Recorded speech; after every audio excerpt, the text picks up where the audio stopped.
கண்ணா good morning. நான் உங்கள் maths teacher பேசுகிறேன். All of you welcome to our maths ma'am TNPSC class. தங்கம் இதில் ஏதாச்சும் டவுட்டாக இருந்தால் கேளுங்க. இப்போ பாருங்கள், நாம் ஃப்ராக்ஷன் பார்க்க போகிறோம். அதில் டிவைட் சாமி.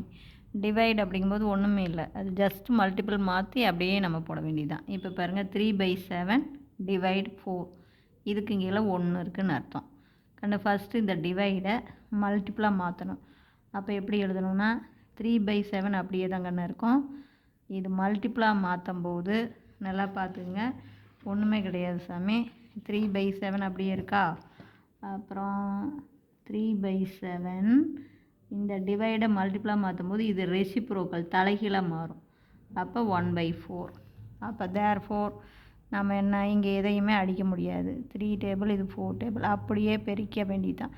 அப்போ அப்படியே நியூமரேட்டர் தொகுதியை பெருக்கணும், பகுதியை பெருக்கணும். அப்போ 4 3 3, இங்கே 7 4 28. புரிஞ்சுதா சாமி? இதுதான் உனக்கு அப்படியே, அதாவது இதில் நீ செய்ய வேண்டியது இந்த வகுத்தலை பெருக்கலாக மாற்றும் போது இந்த பின்னம் தலைகீழாக மாறும். இவ்வளவுதான். புரியுதா கண்ணு? அதே மாதிரி ரெண்டாவது சம் பாருங்கள். 4/3 டிவைட் 5/9. 4/3. அப்போ நம்ம இந்த 4/3 அப்படியே இருக்கும். இந்த டிவைடை என்னவா மாற்றணும்? பெருக்கலாக மாற்றணும். இந்த வகுத்தில் பெருக்கலாக மாற்றும் போது இது தலைகீழாக 5/9 அப்படிங்கிறது தலைகீழாக மாறி 9/5ன்னு மாறும். நான் சொல்கிறது புரிஞ்சுதா?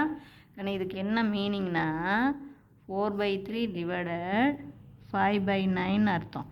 இந்த கீழே இருக்கிற பின்னம் மேலே போகும்போது தலைகீழாக மாறும். அவ்வளவுதான். புரிஞ்சுதா கண்ணு? இப்போ அடிக்கலாம் பாருங்கள். 3க்கும் 3க்கும் 9க்கும் 3ஆம் வாய்ப்பாட்டில் 4 3 3, இது 3 3 9. இனி அப்படியே பெருக்கி போட்டுக்கோ.